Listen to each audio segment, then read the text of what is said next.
ताज़ा तरीन खबर जो अब से कुछ देर पहले एलामिया सामने आया, उसकी तफसील सबसे पहले आपको ये बता दें कि army chief field marshal Syed Asim Munir की ज़ेर सदारत कोर कमांडर्स कॉन्फ्रेंस में सऊदी अरब के पेट्रोकेमिकल और सनती कॉम्प्लेक्स पर हालिया हमलों की शदीद मजम्मत और तशवीश का इजहार किया गया है। कॉन्फ्रेंस के शुरा ने कहा कि सऊदी अरब पर हमले गैर ज़रूरी कशीदगी हैं। ईरान की सऊदी अरब पर हमले पुरअमन ज़राए से तनाज़े के हल की मुखलिसाना कोशिशों को नुकसान पहुँचा रहे हैं। सऊदी अरब ने संगीन इश्तियाल अंगेजियों के बावजूद अब तक तहम्मुल और मोहतात रवैये का मुजाहरा किया। इस रवैये से सालिस से सिफारती हल की राह हमवार हुई।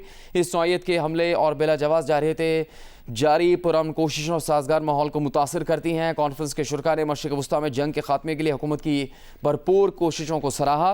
कहा कि पाकिस्तान मुज़ाकरात, कशीदगी में कमी और रसूली सिफारतकारी के लिए पुरआज़्म है। एक जिम्मेदार स्टेक होल्डर के तौर पर पाकिस्तान इलाकाई सलामती के इस्तेहकाम के तौर पर फ़ाल रीजनल सिक्योरिटी स्टेबलाइजर का किरदार अदा कर रहा है। चीफ ऑफ डिफेंस फोर्सेज ने मुसल्लह अफवाज की गैर मुतज़लज़ल पेशा वराना महारत को सराहा और कहा कि हुकूमत मुसल्लह अफवाज अवाम के ताउन हमआहंगी से पाकिस्तान इस्तेहकाम की जानिब गामज़न है। पाकिस्तान मुआशी इस्तेहकाम को मजबूत इलाकाई और आलमी सतह पर अपनी हैसियत बेहतर बनाने की जानिब गामज़न है। कॉन्फ्रेंस के शुरा ने कहा कि पाकिस्तान के खिलाफ अफगान सरजमीन के इस्तेमाल को फैसलाकुन तौर पर मुकम्मल ख़त्म किया जाएगा। ऑपरेशन गज़ब लिल्लाह की रफ्तार बरकरार रखी जाएगी, यहाँ तक कि दहशत गर्दों की महफूज पनागाहों का मुकम्मल खात्मा हो जाए। हम इसी हवाले से बात करेंगे दिफाई उमूर के माहिर डॉक्टर कमर चीमा से। डॉक्टर कमर, इस तरह के वाक़यात पेश आना और फिर कोर कमांडर्स कॉन्फ्रेंस के इस अहम एलामिये से क्या असर पड़ेगा इस पूरी सूरत हाल पर? बहुत शुक्रिया। देखिए, पाकिस्तान आपको पता है इस वक्त एक्टिवली इन्वॉल्व है और तमाम दुनिया की जो निगाहें हैं वो पाकिस्तान की तरफ हैं, इस सेंस में कि पाकिस्तान की मिलिट्री लीडरशिप और पॉलिटिकल लीडरशिप जो है वो मिडल ईस्ट के अंदर सिचुएशन को कंट्रोल करने में, जंग बंदी करवाने में अपना किरदार एज ए मीडिएशन के तौर पे, फैसिलिटेटर के तौर पे अदा कर रही है।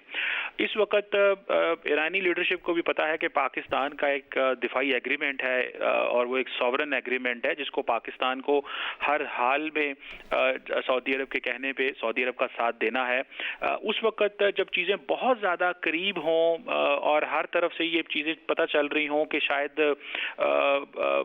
जो फ्रेमवर्क्स हैं दोनों साइड से शेयर किए गए और सिचुएशन बेहतर हो रही है, उस वक्त सऊदी अरब के अंदर ये हमला होना और आप इस चीज़ का पता होना कि देखिए आज तक कभी इजराइल ने जरूरत नहीं की कि वो सऊदी अरब पे हमला करे।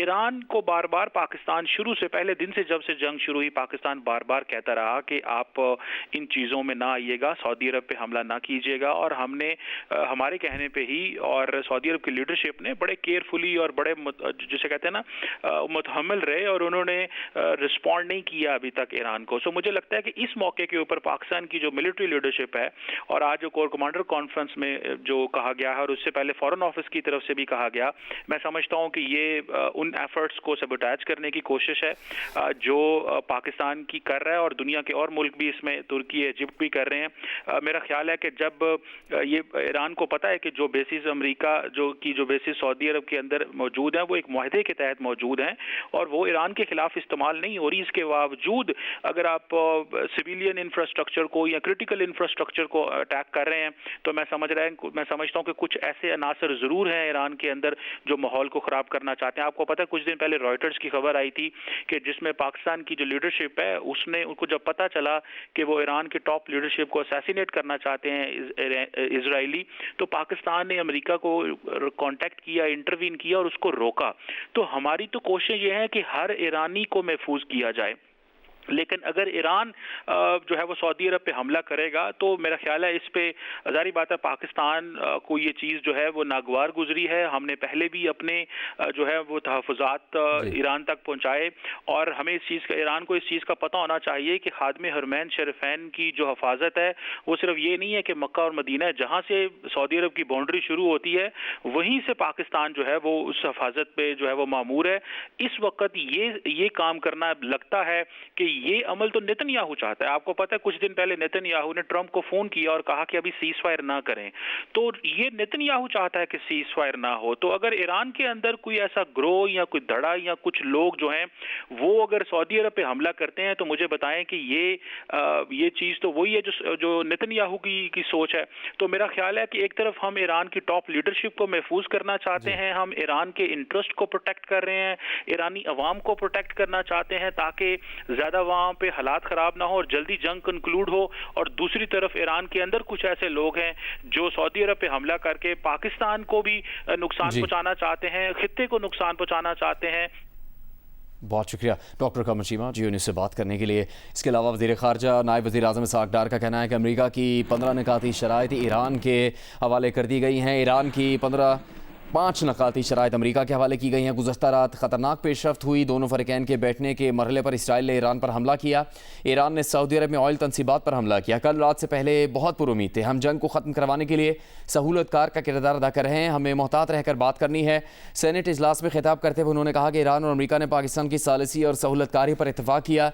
दोनों फ़रीक़ैन ने इस्लामाबाद में बातचीत को काबिल कबूल करार दिया। हमें कोई शौक़ नहीं कि कोई हमें तमगा दे। वज़ीर आज़म और फील्ड मार्शल ने बेपनाह कोशिशें की हैं। उन्होंने भी बतौर वज़ीर ख़ारजा अपनी पूरी कोशिश की है। मामला हसास मरहले पर है। ज़्यादा नुकसान में नहीं जा सकते। पाकिस्तान ज़्यादा तफसील में नहीं जा सकते। पाकिस्तान, तुर्की, सऊदी अरब और मिस्र मुश्तरका कोशिशें भी कर रहे हैं।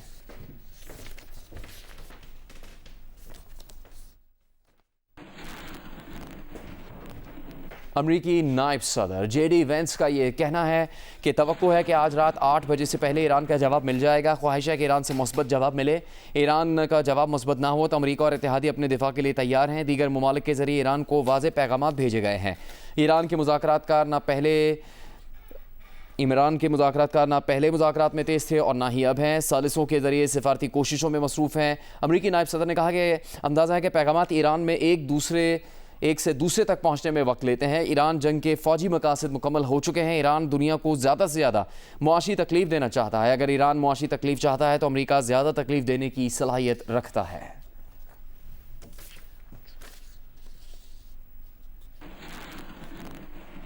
अमरीकी ओहदेदार ने ईरान से जारी मुज़ाकरात में अब तक की पेशरफ्त को मुस्बत करार दिया है। अमरीकी मीडिया से बातचीत में दावा किया है कि ईरान के साथ राबते में है और अब तक की बातचीत काफ़ी मुस्बत रही है। अगर किस्मत ने साथ दिया तो दिन के अख्ताम तक कुछ ना कुछ ज़रूर हासिल कर लेंगे। बरतानवी खबर एजेंसी के मुताबिक सीनियर ईरानी ज़राए का कहना है कि पाकिस्तान से पैगामात का सिलसिला जारी है, लेकिन अमेरिका ने अपना लहजा नहीं बदला। ईरानी मीडिया के मुताबिक ईरान के मगरबी सूबे में हमले के दौरान पासदारान इनकलाब के कमांडर मोहसिन शाहुंद शहीद हो गए। अमरीकी नायब सदर JD वेंस का कहना है कि खाक जजीरे पर ईरान के फ़ौजी ठिकानों पर हमले हिकमत अमली में तब्दीली नहीं। डेडलाइन रात 8 बजे की है। सदर ट्रंप दबाव डालना जानते हैं। अमरीका इस वक्त तक ईरानी ठिकानों पर हमले करता रहेगा जब तक ईरानी मुआहदा नहीं कर लेते। अमरीकी मीडिया के सीनियर सहाफ़ी का कहना है कि अमरीकी अफवाज ने ईरान के खाक जजीरे पर फ़ौजी अहदाफ पर हमले किए, लेकिन तेल के इंफ्रास्ट्रक्चर को निशाना नहीं बनाया। कुछ हमले उन मकामात पर दोबारा किए गए जिन्हें पहले भी निशाना बनाया जा चुका था।